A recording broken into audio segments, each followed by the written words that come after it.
parásito va por el lado del dolor abdominal, que es frecuente y común en todas las parasitosis, la depresión, problemas digestivos, cólicos, diarrea, prurito. Su diseminación se da sobre todo en aquellas zonas donde hay consumo alto de pescado crudo o poco cocido.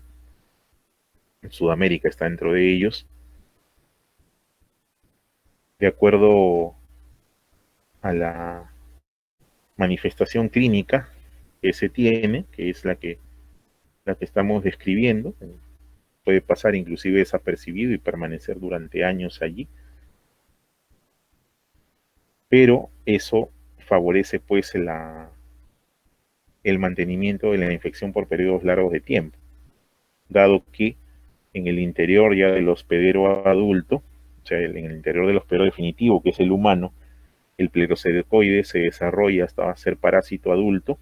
En el intestino se van a fijar, el intestino delgado, luego van a madurar y en ese periodo de maduración van a empezar a producir huevos para poder cerrar el ciclo de vida. Entonces lo que establece la continuación de este tipo de patología a este nivel. Que son la sintomatología más frecuente, difilobotriasis. Otro parásito que vamos a ver es la himenolepis o himenolepiasis. La himenolepiasis o himenolepiosis abarca dos grupos de gusanos, nemátodos, pero también algunos gusanos planos. Este parásito de tipo himenolepis, que hay dos especies que afectan al humano, está la himenolepis nana o tenia enana, por el tamaño que tiene, chiquitita, y la himenolepis diminuta, son los más involucrados. Aquí la himenolepis nana, que es el cesto más pequeño, mide más o menos 45 milímetros de largo en su vida adulta, a diferencia de los 15 metros que medía el Diphyllobotium o los 10 metros de la Tenia saginata o los 4 o 6 metros de la Tenia solium. Este mide solo 45 milímetros y es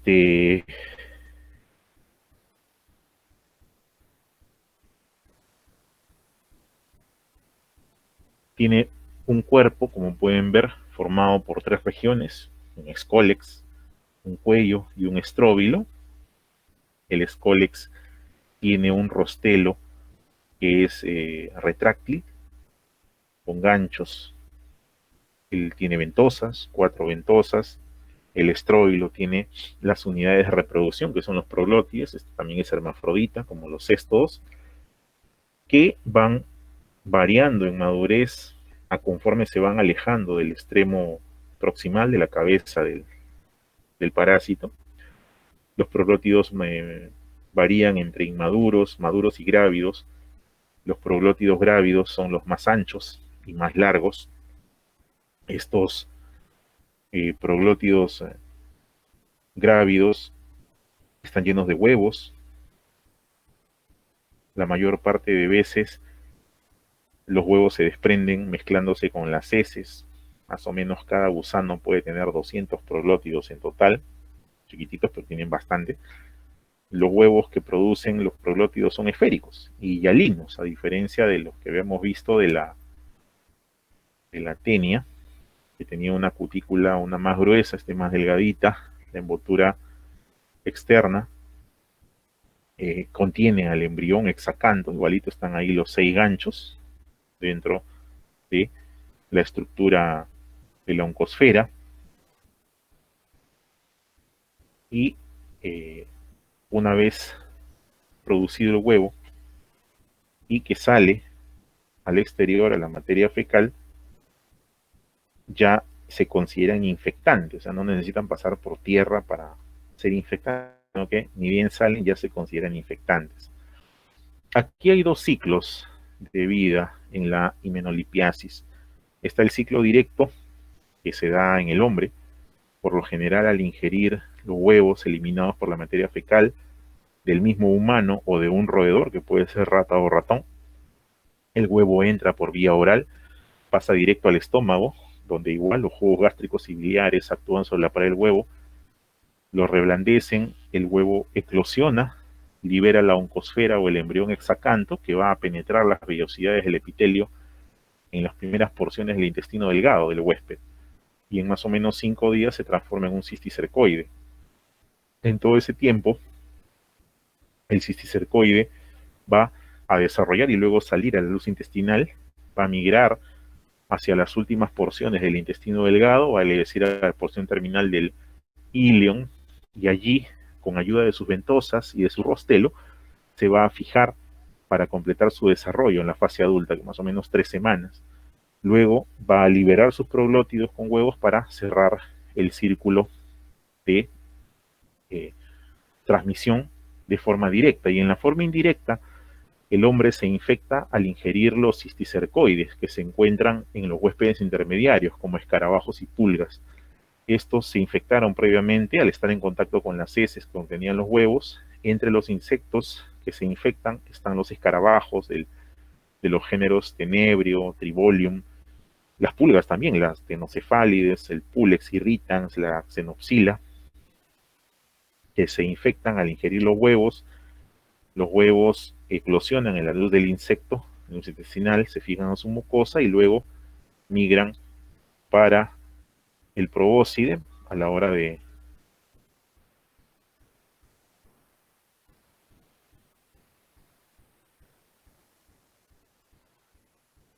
y este mecanismo de transmisión pues principalmente se da a partir de el mecanismo directo, o sea, es más probable que ingeramos los huevos de himenolipiasis. Se da por contagio por fecalismo, que es una de las formas que habíamos visto de transmisión, o por contaminación de alimentos que contienen pues huevos a partir de la materia fecal.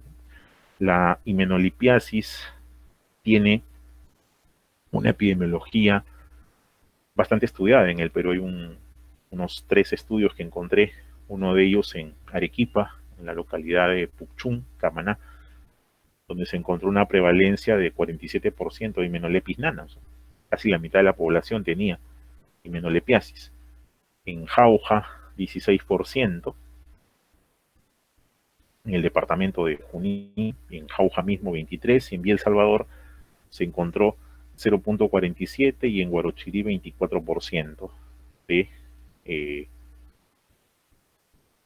prevalencia de Himenolepis nana. Esto se debe a que esta enfermedad está asociada con la población infantil, sobre todo en edad escolar y preescolar, que son las tasas más altas que se tienen, rara vez en adultos, es más en niños. Dentro de su patogenia, destaca que el daño que va a sufrir el huésped en la himenolipiasis tiene relación con el número de parásitos presentes en el intestino.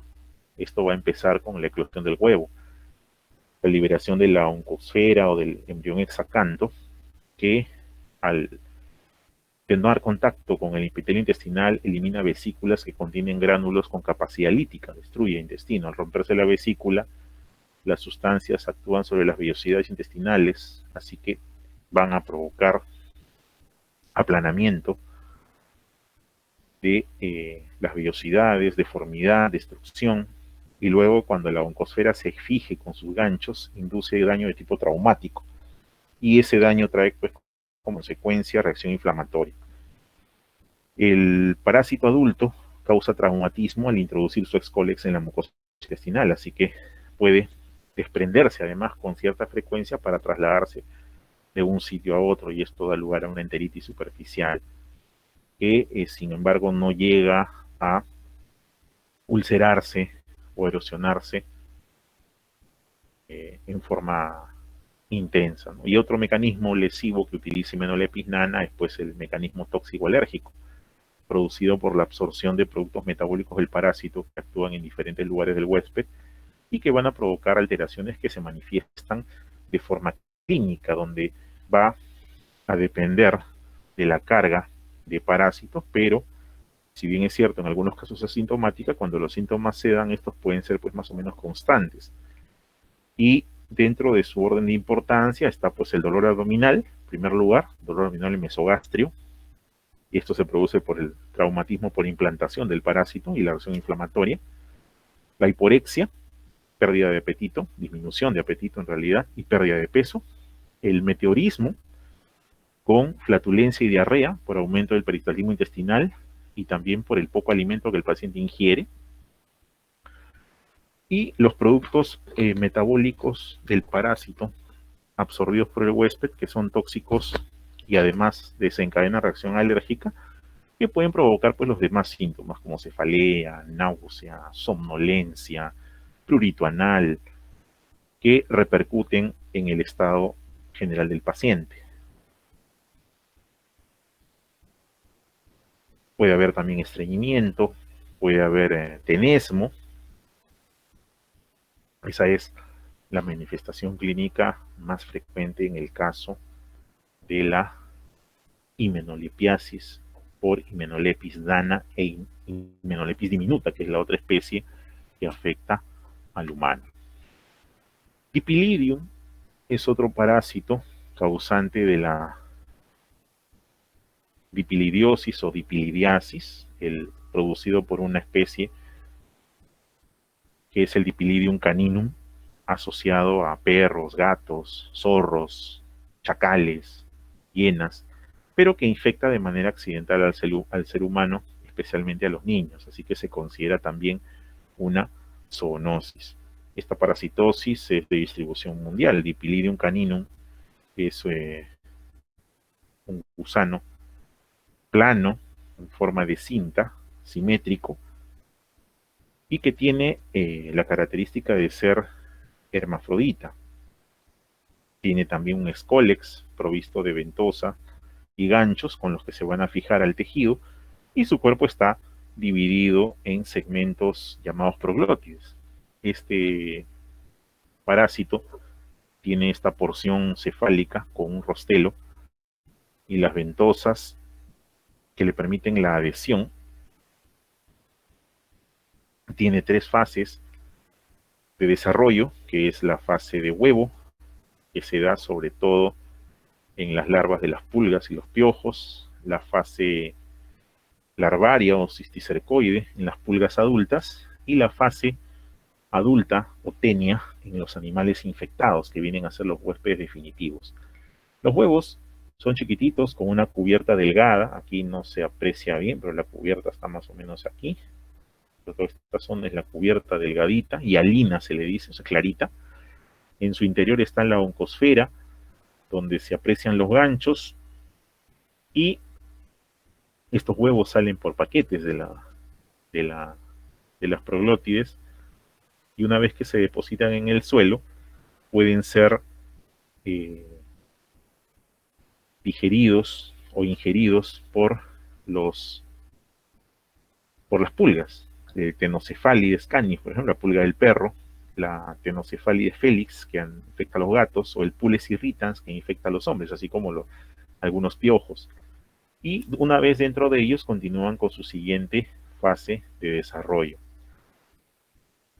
Mientras se desarrolla el hospedero intermediario, en este caso la pulga, las oncosferas salen de los huevos, el parásito completa su desarrollo al estado de larvario o cisticercoide y alcanza la adultez una vez que está dentro del huésped definitivo. Esto se debe a que tanto las pulgas como los piojos pueden ser ingeridos y tragados accidentalmente en el momento en que los animales limpian su pelo. En el momento de lamerse el perro o el gato, ingieren las pulgas o los piojos, y una vez adentro pues van a terminar de desarrollarse ya en estadio adulto. El adulto puede llegar a medir más o menos 20 centímetros de largo. Entonces, aquí no son expulsados definitivamente, sino que van expulsándose los huevos y a veces las proglótides. Eso hace que el parásito permanezca con más tiempo dentro del hospedero, siendo que el hombre es un hospedero accidental prácticamente, que ingiere igual los insectos, las pulgas o los piojos, se adquieren por ingestión, produce dos tipos de parasitosis diferentes. En el caso del adulto,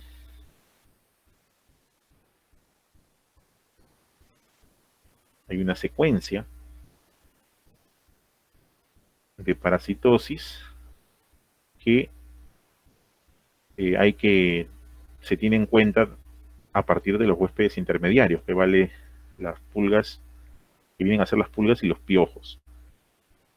La defecación al aire libre de los huéspedes definitivos es una forma de mantener pues la parasitosis por Dipilidium caninum. Esto se debe a que cuando los huéspedes definitivos están infectados por el parásito adulto, este parásito libera heces. Dentro de las heces del humano se liberan los huevos.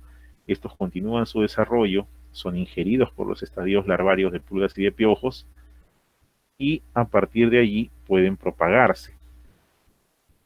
Dado que el ser humano es un huésped definitivo, la manera de infectarse pues es de todo casual, sobre todo los niños, que son los que resultan afectados, y esta causa tiene que ver con haber tragado accidentalmente alguna pulga o piojo al estar cerca o jugando con los animales infectados. Una vez que los parásitos adultos se han desarrollado y se han diferenciado hasta sus proglótidos grávidos llenos de huevos, comienza la separación de los últimos. Estos proglótides también pueden ser liberados al exterior junto con la materia fecal o salir por sí mismos por la región perianal. Se van migrando, se van moviendo y liberan los paquetes al salir al exterior. Se liberan los huevos y estos huevos tienen que ingerirse en un plazo no mayor de 2 días. No tienen mucha resistencia a la intemperie. Independientemente de estas formas parasitarias, que son las más infectivas, las cisticercoides, pueden infectar también a los vertebrados. Ya ocurre cuando el perro y el gato lamen su pelaje. Y en el caso del humano es cuando pues los niños están jugando con los animalitos y de manera circunstancial tragan este tipo de animalitos también.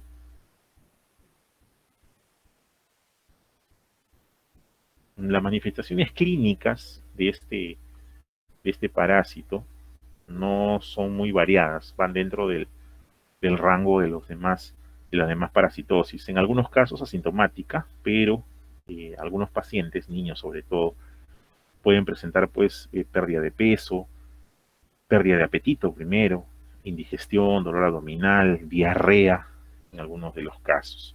Esta infección es de distribución mundial también, asociada sobre todo en lugares donde hay animales domésticos. Puede presentarse más o menos en el 50% de personas que tienen un perro o un gato. Por eso es importante la desparasitación de estos animalitos. Sin embargo, y aunque la enfermedad no es grave, su sola presencia pues es incómoda a quien la padece. Entonces se evita educando a la población y tomando conciencia de lo que significa tener un animalito en casa, sea perro o gato, forma de la desparasitación. Sin embargo, esto se complica cuando hay regiones, ciudades, donde los perros deambulan libremente en las ciudades. Entonces allí la presencia de esta parasitosis es pues mayor, ¿no? Como los animalitos se reproducen sin control, defecan al aire libre en cualquier zona, no tienen aseo, no hay un régimen de desparasitación continua y tienen que buscar su alimento en lugares que no son los adecuados, favorecen el desarrollo de Dipilidium, y eso hace que esta zoonosis pues se vuelva peligrosa porque ya se hace mucho más frecuente.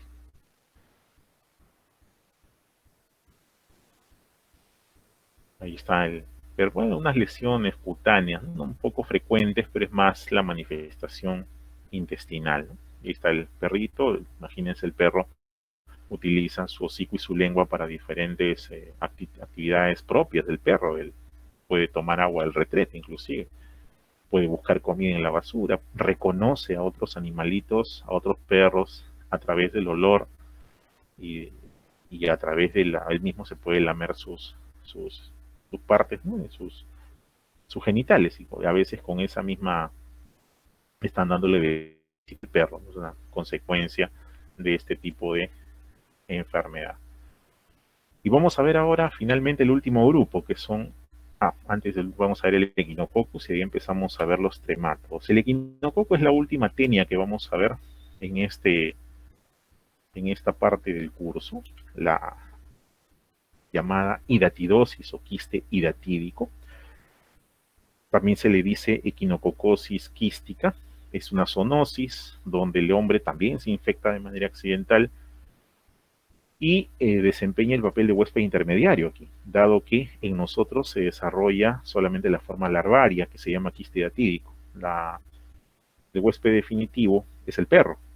Del equinococo granulosus es el perro y algunos otros cánidos silvestres, lobos, coyotes, chacales, por ejemplo. Características generales del parásito. En su forma adulta vive adherido a las vellosidades de la mucosa del intestino delgado, mide más o menos de 3 a 6 milímetros, chiquito. Tiene también un escólex piriforme con 4 ventosas, ganchos, tiene un cuello corto y solo tiene 3 proglótidos. A diferencia de los anteriores que tenían bastantes, este solamente tiene 3 proglótidos. De estos 3 proglótidos, el proglótido más cercano al cuello es el proglótido inmaduro, el proglótido del medio es el maduro y el proglótido del extremo es el proglótido grávido. ¿No? Ese tipo de... tiene más o menos 1500 huevos en el proglótido ya grávido, que se va a desprender y va a desintegrarse dejando los huevos libres en el entorno. Los huevos son esféricos, aquí está el corte histológico del huevo y el dibujo del huevo, que contiene pues la oncosfera, que viene a ser el parásito en sí, con sus ganchos, hexacanto. Tienen, no tienen vellosidades, tienen 3 capas. La capa externa es la fibrosa, llamada también adventicia o periquística, le brinda la forma en el hospedero como respuesta de protección. Luego está la capa externa del quiste, que es cuticular o laminar, estratificada, y la última capa, que es la granulosa, la capa delgada, germinativa, que es la más delgadita además. Este tipo de parásito suele presentarse en forma vesicular y estas vesículas se adhieren a las paredes de los tejidos. Se puede observar ganchos en el interior y pueden presentarse de manera multiquística, o sea, no solamente uno, sino varios. Su ciclo vital empieza con el desprendimiento del proglótide grávido que contiene los huevos. Este se encuentra en el perro doméstico, en los cánidos silvestres. Los huevos son eliminados con las excretas, contaminan el pelaje, contaminan el suelo, el pasto, la verdura y el agua para beber, dependiendo de dónde defeque el perro. El ganado se puede infectar al comer el pasto donde hay huevos. Cuando estos huevos llegan al intestino, específicamente al duodeno del ganado, se desintegran la cubierta del huevo para dejar salir a la oncosfera, al embrión hexacanto. Este embrión hexacanto, utilizando sus ganchos, atraviesa la pared intestinal y penetra los vasos sanguíneos que desembocan en la vena porta, o sea que va al hígado primero.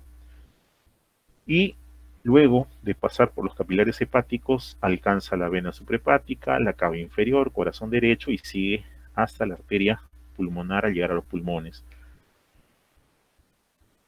Esta migración es la que da origen a que su presencia sea más frecuente en el hígado y en los pulmones, donde empieza a desarrollarse la forma larvaria, llamada hidátide o quiste hidatídico. Al cuarto día ya de su llegada se observa una vacuolización central, formándose una cavidad quística, y este desarrollo pues de la hidátide es lento, crece más o menos 1 centímetro por año.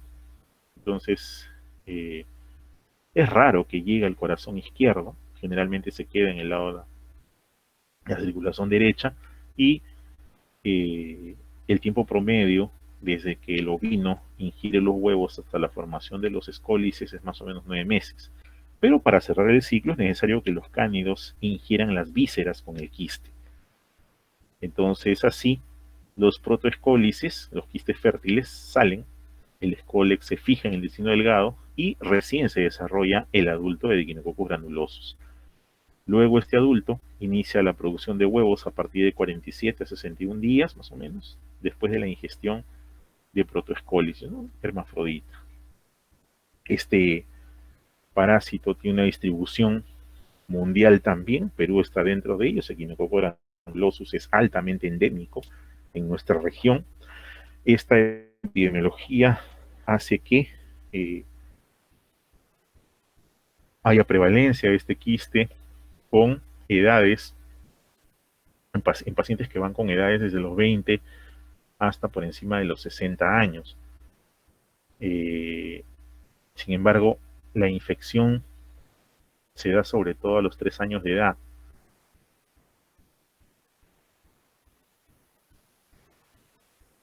Con respecto a su patogenia, este Echinococcus granulosus posee pues estructuras que le permiten estimular el sistema inmunitario del hospedero. Eso hace que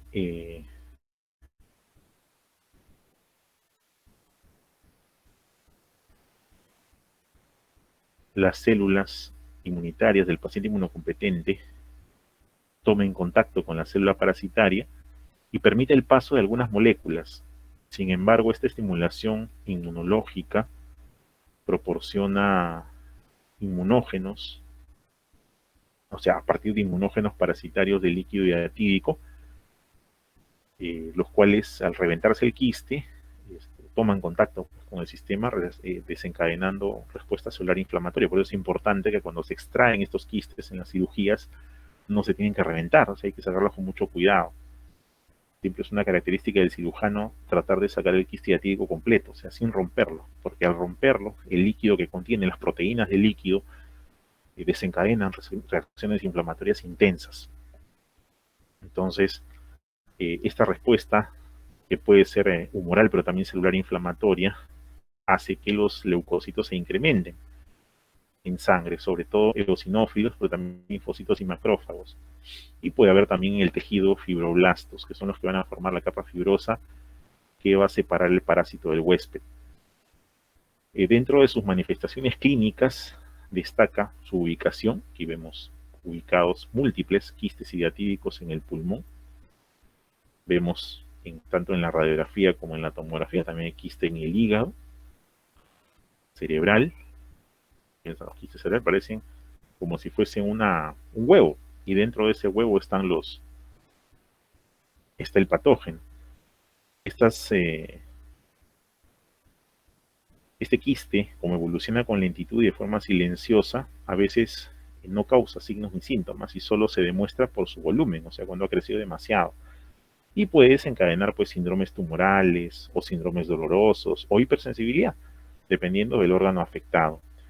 El cuadro clínico también puede abarcar complicaciones del quiste, entre ellas la sobreinfección bacteriana, la rotura del quiste, la calcificación del quiste, que son manifestaciones que tienen que ver con la sensibilización del hospedero y el tejido parasitado, pero puede alcanzar inclusive un periodo de evolución de 30 años. La más frecuente, o localización más frecuente, es la localización hepática, la hidatidosis hepática, que la gran mayoría de casos es unilocular, o sea, solamente tiene un quiste, pero algunas veces puede ser multilocular. Cuando la nutrición de la hidátide es deficiente o envejece, recién ahí se multilocula, pero frecuentemente es una sola. Los quistes sin complicaciones pueden evolucionar en silencio durante periodos grandes de tiempo, 10, 20, 30 años. Después originan síntomas, por ejemplo, dolor en el cuadrante superior derecho del abdomen, sensación de pesadez en hipocondrio derecho y epigastrio, presencia de tumoración palpable que no duele, intolerancia a grasa. Esto ocasiona pues distensión abdominal, urticaria.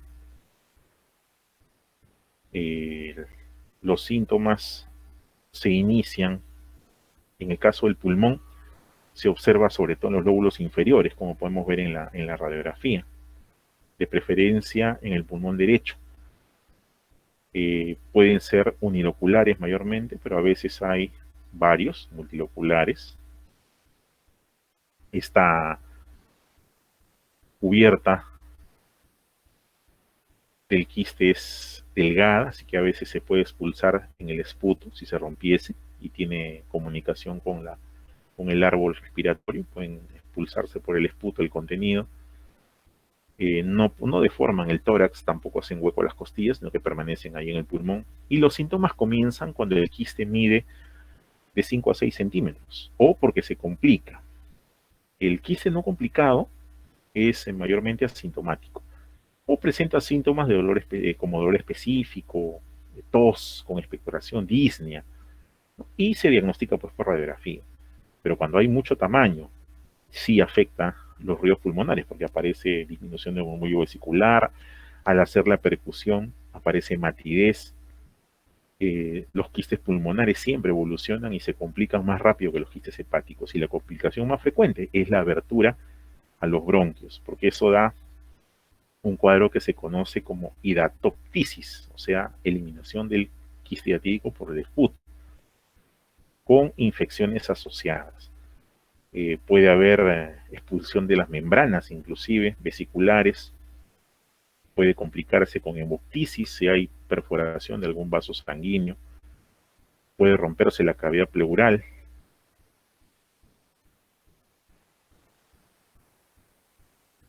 También se puede encontrar ya con menos frecuencia después de hígado y pulmón en vaso, riñón, corazón, páncreas, mama, músculos, sistema nervioso central, hueso, vejiga, tejido celular subcutáneo.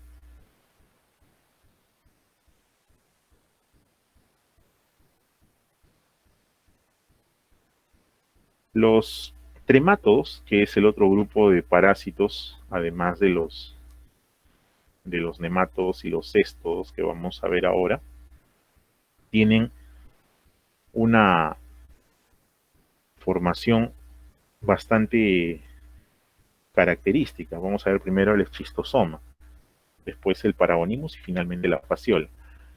La eschistosomiasis es una infección causada por especies del género Schistosoma.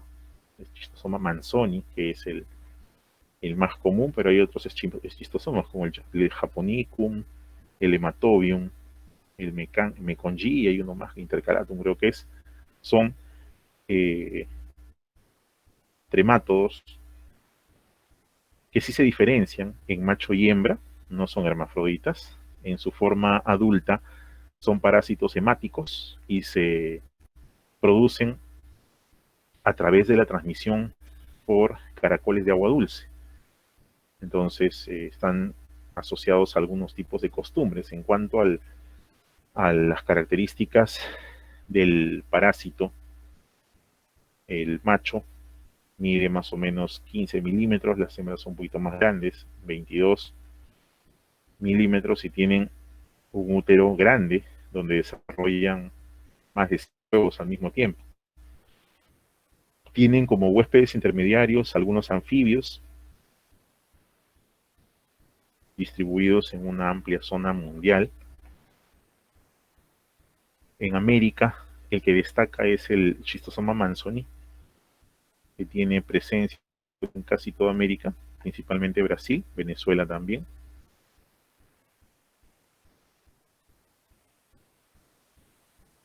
Dentro de su ciclo, el Schistosoma manzoni, por ejemplo, tiene esta apariencia en el huevo, esta espícula, que es característica para su diagnóstico microbiológico. Este Schistosoma manzoni tiene un ciclo biológico que se describe desde que los adultos del parásito eliminan los huevos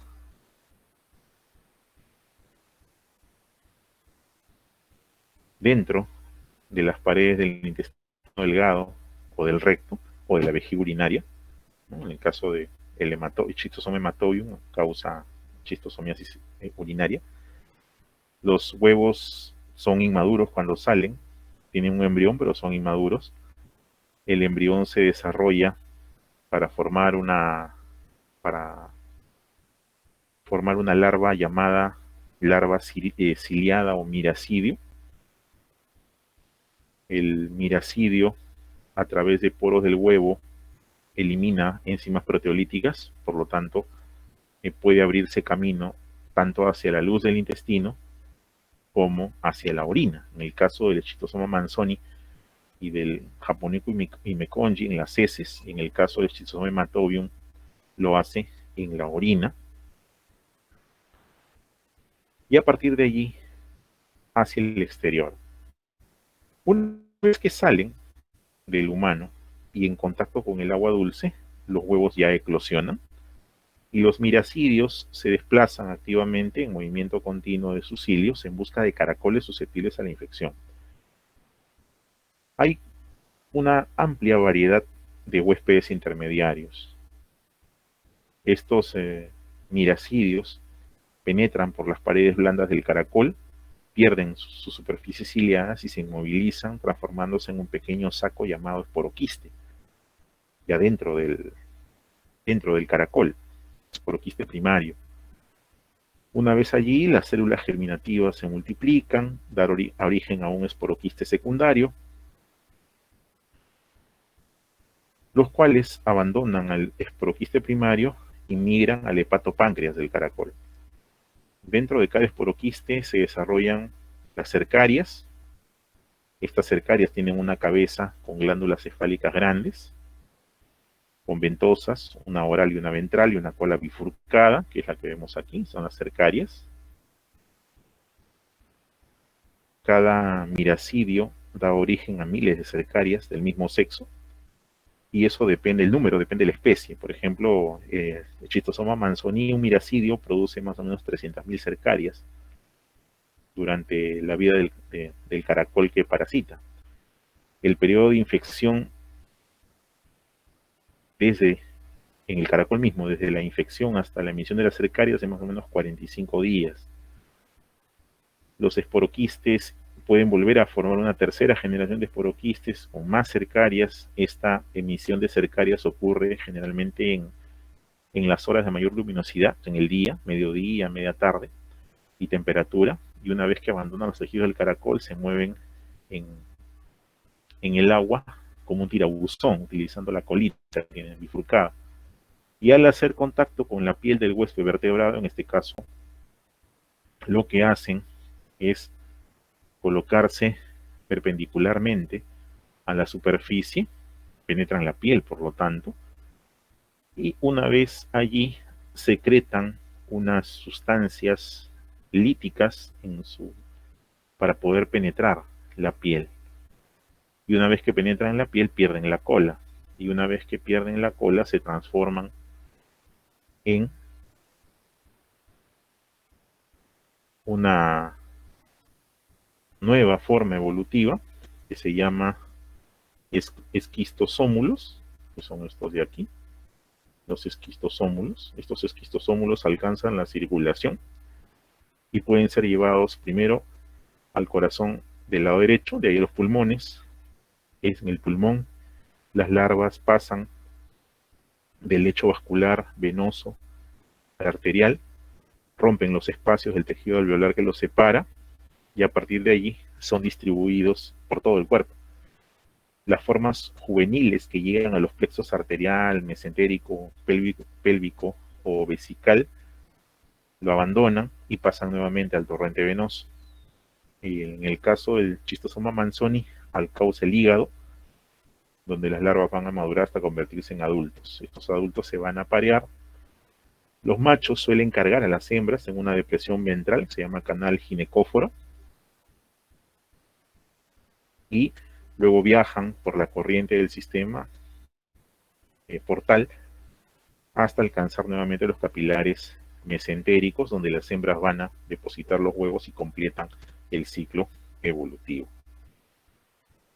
Distribuidos en el mundo ampliamente, este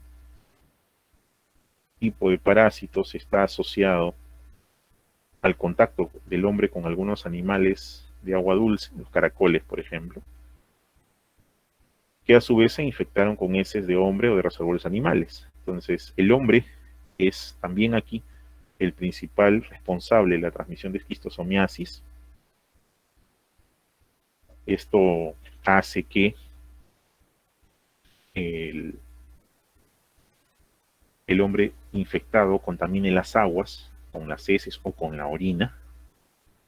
Esta inadecuada disposición de las excretas, ya sea por falta de letrinas, de baños públicos, o porque las aguas servidas finalizan en el mar, por ejemplo, o porque las actividades laborales o recreacionales no le permitan defecar en sitios adecuados, es la principal forma de transmisión. Los mayores porcentajes de eliminación de huevos e intensidad de infección es en menores de 15 años. Son los grandes las personas que más dispersan los huevos. En el caso del huésped intermediario, que es el caracol de agua dulce, su presencia es necesaria para la existencia de la esquistosomiasis.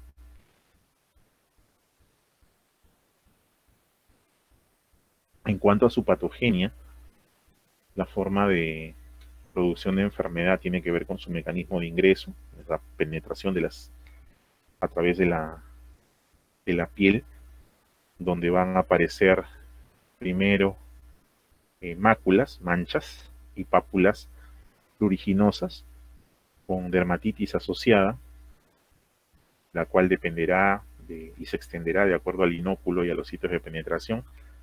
Por lo general esto desaparece después de una semana, pero la migración de estos esquistosómulos en el pulmón puede producir tos seca, y también en algunos casos hemoptisis. Puede darse también malestar general, dolor abdominal, anemia. En la fase aguda puede aparecer fiebre, linfadenopatías, diarrea, disentería inclusive asociada con sangre, hepatomegalia, esplenomegalia. Y puede aparecer exantema generalizado, que es la fase ya toxémica de la infección correspondiente a la maduración de los gusanos con las primeras puestas de huevo por parte de las hembras. Entonces, en el caso, estas erupciones de piel también son características. Entonces, estas cercarias invaden a partir de la piel, que es por donde ingresan para producir la infección.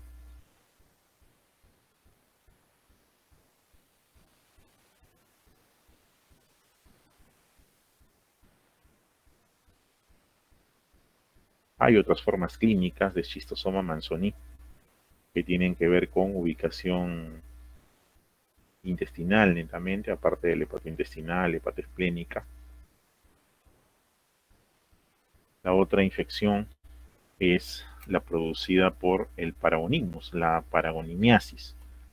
La paragonimiasis es una infección también causada por el parásito que se llama Paragonimus. Es una infección que afecta principalmente el parénquima pulmonar. En el caso, es una zoonosis. El Paragonimus está ampliamente distribuido en América. Además del hombre, actúan como hospederos definitivos los felinos, los gatos, el tigre, el leopardo, la pantera.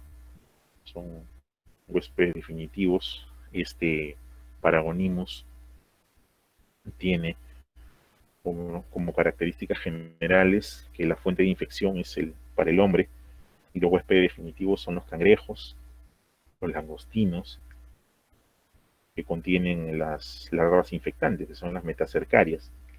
La transmisión se da por el consumo de carne cruda, pocamente cocida o parcialmente cocida. En algunos casos, solamente conservar el crustáceo en vino o en vinagre puede ser un riesgo de infección, ya que el vinagre o el vino no elimina las metacercarias. La morfología de este parásito en su forma adulta presenta pues un cuerpo ovalado. Podemos ver ahí ese cuerpo ovalado. Tiene extremos redondeados, está cubierto de un tegumento grueso tiene algunas espinas escamosas, de borde liso, de dentado, tiene un marrón en vivo. Cuando uno lo ve en vivo se observa, es un color marrón rojizo. Los adultos están agrupados en parejas. La forma adulta tiene dos ventosas, una bucal y otra ventral. Son parásitos hermafroditas. Este tipo de Paragonimus es hermafrodita. Y dentro de su estructura tiene pues una faringe musculosa y un esófago pequeño. Su aparato reproductor tiene un par de testículos, lo vemos aquí, un par de testículos, y tiene un solo ovario ramificado. Y luego está pues la masa del útero, que ocupa buena parte de su estructura. Los huevos tienen una cubierta amarillenta, ovoides, tienen un opérculo, que es el que se ve acá, como si fuese una tapita, característico de Paragonimus, el opérculo, algo engrosados justamente en el extremo del opérculo. El parásito puede eliminar más o menos de 1000 a 2000 huevos al día. Eliminan huevos que cruzan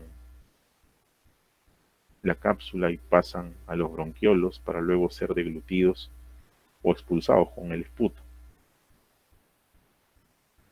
Fuera del huésped, estos huevos caen al agua, permanecen en ella más o menos 10 días para convertirse en embrión y luego liberar al miracidio, que es algo que ocurre ya en el, en el ciclo biológico. Este miracidio nada hasta encontrar a su primer huésped intermediario, que en este caso es un caracol de agua dulce. Este caracol de agua dulce se transforma ya dentro en un esporoquiste. Dentro de ese esporoquiste da lugar a la primera generación de redias, se llama así, y luego una segunda generación de juveniles llamados cercarias. Estas cercarias son chiquititas, tienen una colita chiquita, miden más o menos 200 micras, se multiplican y luego se enquistan. En el cangrejo, esta vez, que es el segundo huésped intermediario, o sea, pasan del caracol al cangrejo. En el cangrejo, que come justamente caracoles infectados, desarrollan en los músculos o en las agallas del cangrejo en metacercaria. Esta metacercaria se va a enquistar en sus glándulas digestivas o en sus masas musculares. Y cuando el hombre ingiere el cangrejo, tanto las enzimas digestivas como la temperatura y el pH nuestro favorecen el desenquistamiento de esta forma juvenil. Una vez dentro de nosotros va a perforar la pared del duodeno y va a iniciar un recorrido hasta alcanzar la cavidad peritoneal. Después de allí va a continuar su trayecto hacia el diafragma, cruza el diafragma y después de 2 semanas llega a la cavidad pleural parénquima. Y ahí se van a quedar para iniciar nuevamente la formación del quiste. Aquí se agrupan ya en parejas, entonces adquieren su forma adulta en más o menos 8 semanas después de la infección.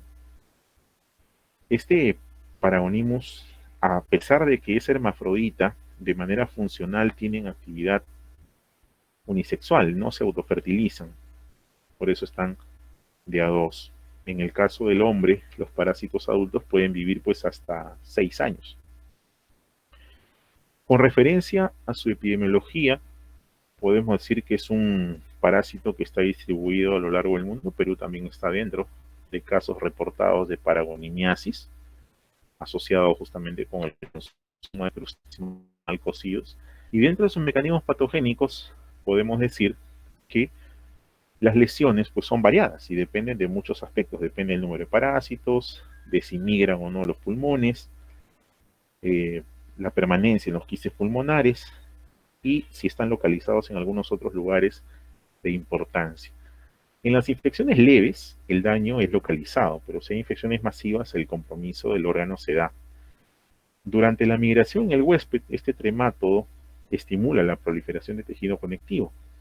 Eso hace que termine siendo envuelto en una cápsula de color parduzco. Estas cápsulas se ulceran a veces y el huésped puede, a través de su respuesta inmunitaria, curar lentamente. y si no, hace que se formen microabscesos, acompañados de hemorragias pequeñas, reacciones granulomatosas, para formar esta cápsula fibrosa. De esta forma, el parásito queda atrapado en el pulmón. Estas cápsulas quísticas tienen un contenido líquido sanguinolento, exudado, purulento además, y los cristales de Charcot-Leyden. Puede formar adherencias pleurales. Esta pleura puede mostrar mayor grosor, puede parecer un derrame pleural. Se acumula el líquido purulento, el líquido hemático. Como consecuencia de esta paragonimiasis puede llegar a presentarse atelectasia. La mucosa bronquial puede mostrar congestión, edema, la luz de los bronquios y de los bronquiolos se obstruye por presencia de exudados y reduce además su diámetro por el edema. Sin embargo, a pesar de que su principal localización es el pulmón, no es la única. Los quistes que contienen a este tremato también se pueden encontrar en el hígado, en los ganglios linfáticos, en la pared intestinal, en los músculos, en el mesenterio, en los testículos, en el peritoneo, hasta en el cerebro. Y los quistes, cualquiera que sea su ubicación, albergan pues parásitos vivos o muertos. Si el parásito muere o abandona el quiste, este quiste se va contrayendo poco a poco hasta ser absorbido en su contenido y luego se calcifica. Sus manifestaciones clínicas pues dependen de su ubicación. En el caso de la forma clásica es la paragonimiasis pulmonar, donde el periodo de incubación puede demorar de 1 a 2 meses. El inicio del cuadro suele ser insidioso y tiene tendencia a la cronicidad. Lo primero que se presenta es fiebre o dolor abdominal transitorio en epigastrio debido a la migración del parásito. Recordemos que atraviesa el diafragma y cuando llegue a su hábitat pueden añadirse otras manifestaciones dependiendo de si la invasión tiene diferentes grados. Puede ser fibrosis difusa, localizada, generalizada. Así es que aquí puede haber o no derrame pleural, presencia de cuadro neumónico, formación de abscesos, tos, presencia de esputo, puede haber hemoptisis, dolor torácico, etcétera. Pérdida de peso, fatiga.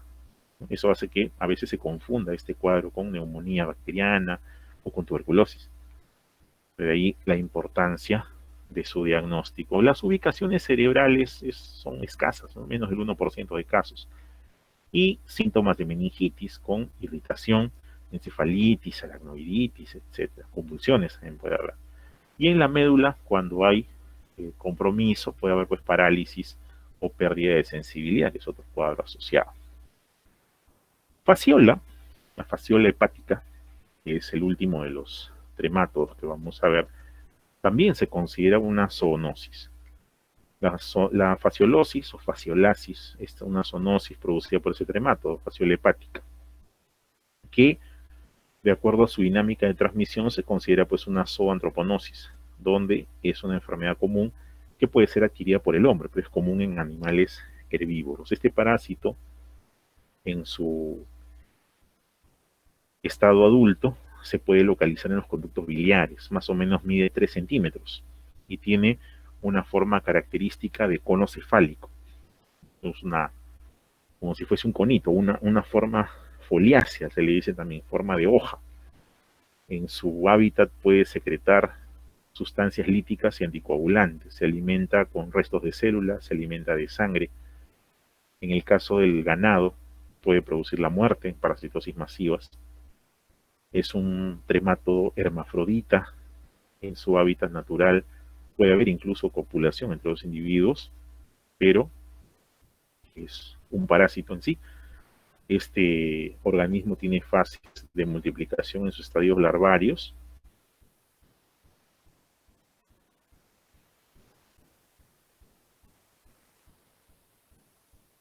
Dentro de sus características, los huevos tienen pues un desarrollo embrionario parcial desde que son expulsados.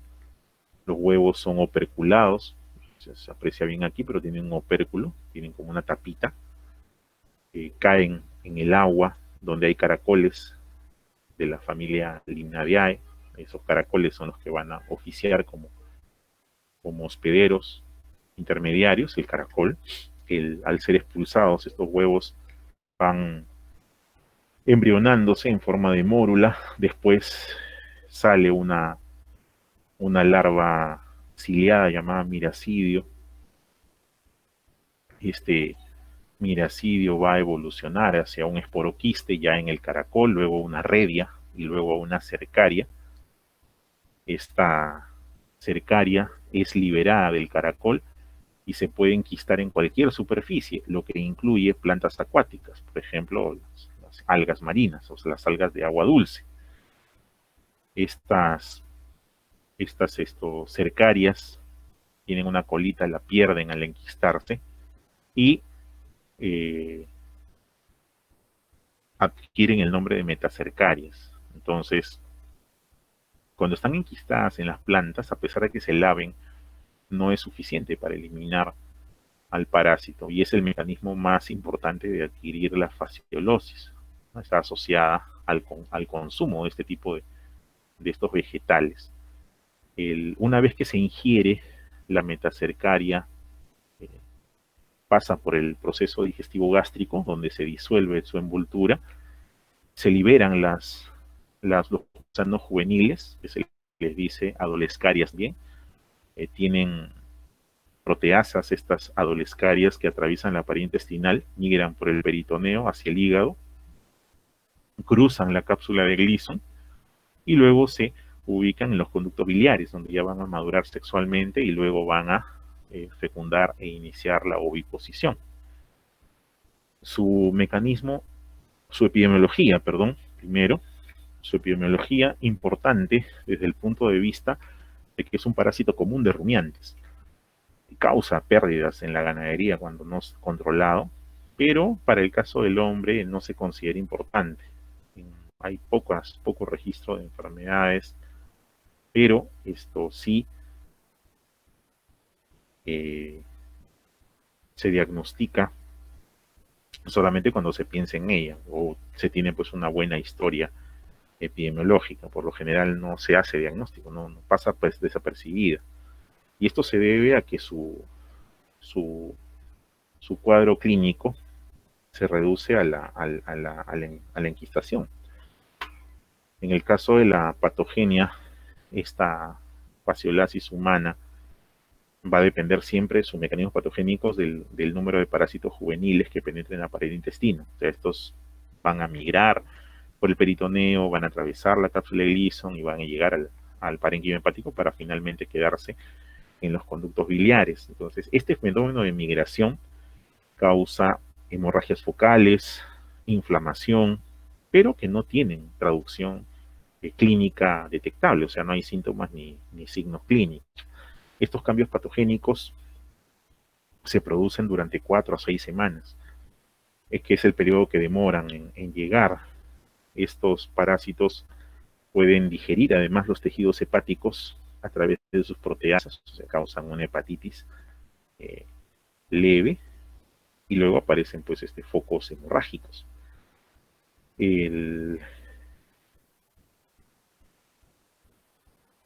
La localización hepática en sí, dentro de lo que corresponde al conducto biliar, puede provocar en principio éstasis biliar, inflamación de los canalículos biliares, fibrosis, engrosamiento y también, como no, litiasis, pero por obstrucción. Entonces, las manifestaciones clínicas ya en sí que se pueden desarrollar tienen que ver con el periodo de permeabilidad o los periodos de la infección, que más son 3, ¿no? La fase aguda, la fase latente y la fase obstructiva. La fase aguda es el periodo mediante el cual los gusanos juveniles, las adolescarias, migran la pared, atraviesan la cápsula y se desplazan por el parénquima. Entonces aquí los síntomas están referidos a la destrucción mecánica del tejido hepático del peritoneo. Por lo tanto, puede haber reacciones alérgicas o tóxicas de 2 a 4 meses, y aquí pues fiebre, dolor abdominal, pérdida de apetito, diarrea, flatulencia. Luego viene la fase latente. La fase latente puede durar meses o años, y ese es el periodo que comienza con la entrada del parásito a los conductos biliares hasta el inicio de la posición de huevos. Sin embargo, hay un gran porcentaje de casos asintomáticos. En otros casos hay eosinofilia y algunas otras manifestaciones gastrointestinales, como por ejemplo dolor abdominal difuso o en forma de cinturón. Y luego está la fase obstructiva. En la fase obstructiva es la presencia de cólicos biliares, dolor en epigastrio, intolerancia a las grasas, náusea, prurito generalizado, dolor en cuadrante superior derecho con irradiación al hombro. Entonces esto se confunde mucho con colangitis, con colecistitis o con colelitiasis, que tienen la misma sintomatología. Entonces aquí una ecografía pues es importante para poder diagnosticar, porque el quiste se va a ver en la ecografía tranquilamente, y en infecciones de larga duración es frecuente encontrar hepatomegalia dolorosa.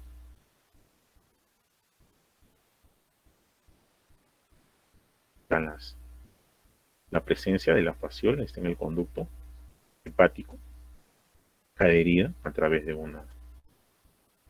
una imagen endoscópica. Y eso es con respecto a lo que tenemos que ver de tremátodos. Para terminar, vamos a tocar un tema de los protozoarios que no pudimos ver la semana pasada y que tiene que ver con las amebas de vida libre. Las amebas de vida libre son amebas llamadas también anfizoicas, porque pueden vivir libremente en la naturaleza, pero también pueden producir enfermedades en el ser humano y en los animales. Y aquí hay 3 especies principalmente involucradas. Está la Naegleria, la Acantamueva y la Balamutia. Y se agrega inclusive ahora ya a la especie Sapinia. Estas amebas se diseminan por toda la naturaleza, así que podemos encontrarla en el suelo, podemos encontrarla en el agua e inclusive podemos encontrarlas en el aire. Las infecciones causadas por estas amebas comprometen al cerebro, ojos, pulmones y piel. El número de infecciones causadas por estas amebas es bajo comparado con otros protozoarios. Sin embargo, el problema está en su dificultad para diagnosticarla, el reto para encontrar tratamientos eficaces, la morbilidad y su alta mortalidad por el tiempo corto que tiene de evolución. Entonces eso es algo que es un factor a tener en cuenta. Adicionalmente, estas amebas de vida libre pueden actuar como vectores, tanto de hongos como de parásitos y bacterias. Tienen diferentes mecanismos de ingreso y por lo tanto diferentes presentaciones patológicas, y vamos a ver uno por uno. Naegleria primero. Naegleria, especie Fowleri o Fowleri, es la única especie de este género de la cual se ha reportado casos de meningocefalitis amebiana primaria en humanos. Esta es la famosa ameba come cerebros. La ameba tiene distribución cosmopolita, tanto en suelo como en agua, pero son sensibles a condiciones ambientales extremas, como por ejemplo desecación o pH elevado. Tiene 3 estadios de vida. Trofozoito, que es su forma vegetativa, tiene un estadio flagelado y tiene un estadio quístico. El trofozoito tiene mecanismos de locomoción llamados lobópodos, son pseudópodos redondeados. El citoplasma es granular, tiene mitocondrias, lisosomas y vacuolas, y el núcleo está en la parte central, con algunos gránulos de cromatina y un nucleolo esférico. Su reproducción se da por fisión nuclear, y el núcleo se divide por promitosis, en el cual tanto el nucleolo como la membrana nuclear permanecen o persisten durante la división celular. El flagelado tiene forma característica de pera, piriforme, y puede tener 2 flagelos, por lo general, pero puede llegar hasta tener 10 flagelos. En esta forma de flagelado no se alimenta y es reversible a su etapa de trofozoito. Los quistes son estructuras de resistencia en sí que se forman en respuesta a condiciones ambientales adversas, esféricos, que además poseen una doble pared, y estas amebas pues crecen mejor a temperaturas elevadas, pueden sobrevivir incluso a temperaturas por encima de los 45 grados, que es algo importantísimo.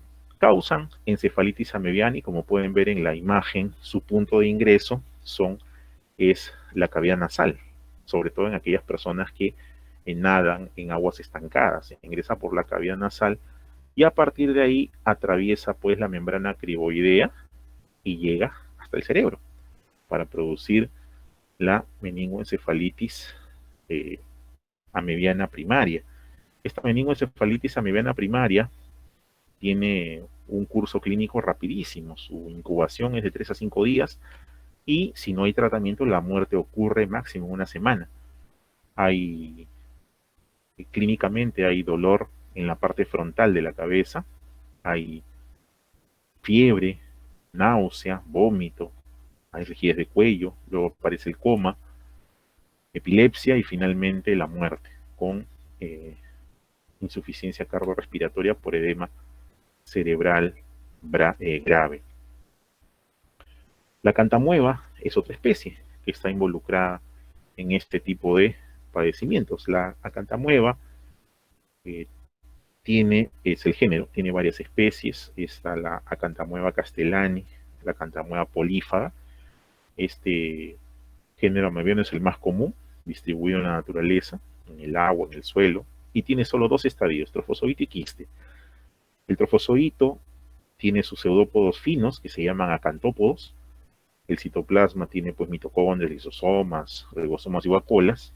Y los trofozoitos se dividen por fisión binaria.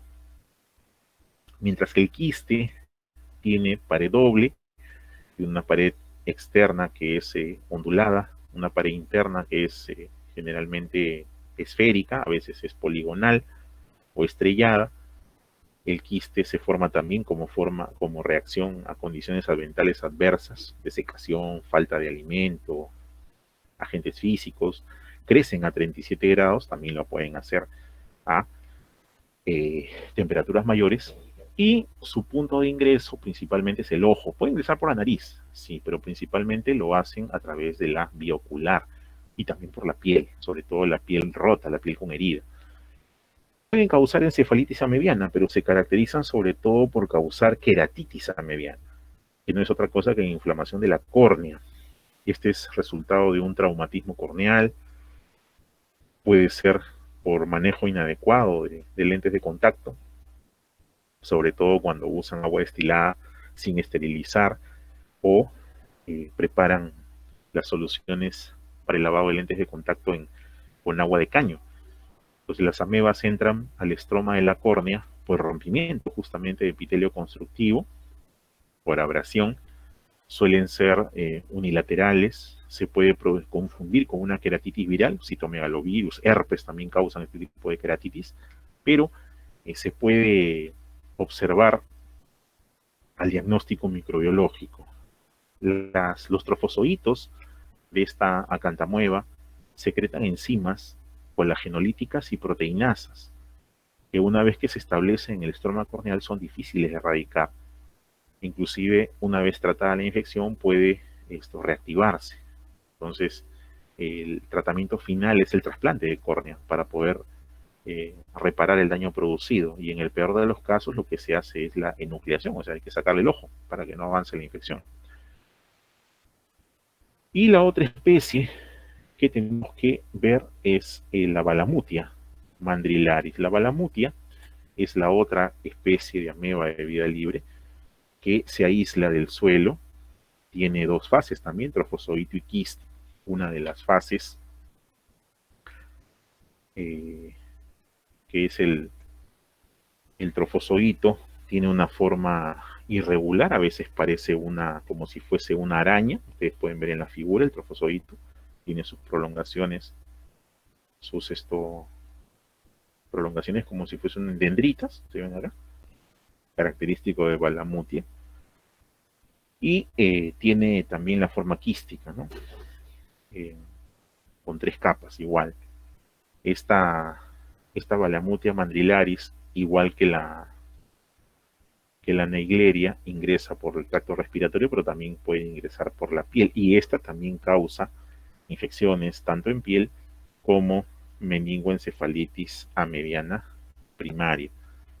Las encefalitis causadas por balamutia también tienen diagnóstico difícil y por lo general se diagnostican post-mortem. Los cuadros clínicos suelen confundirse con tuberculosis cerebral, encefalitis viral, cáncer, absceso cerebral. Sin embargo, en los antecedentes del paciente, sobre todo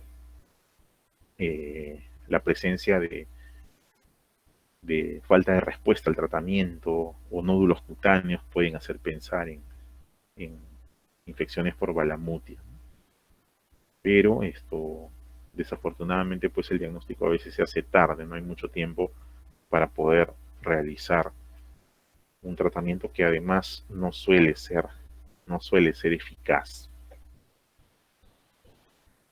Muy bien, hasta aquí el tema de los parásitos. Ya hemos terminado con los protozoos digestivos, urinarios, y ahora hemos visto los de vida libre.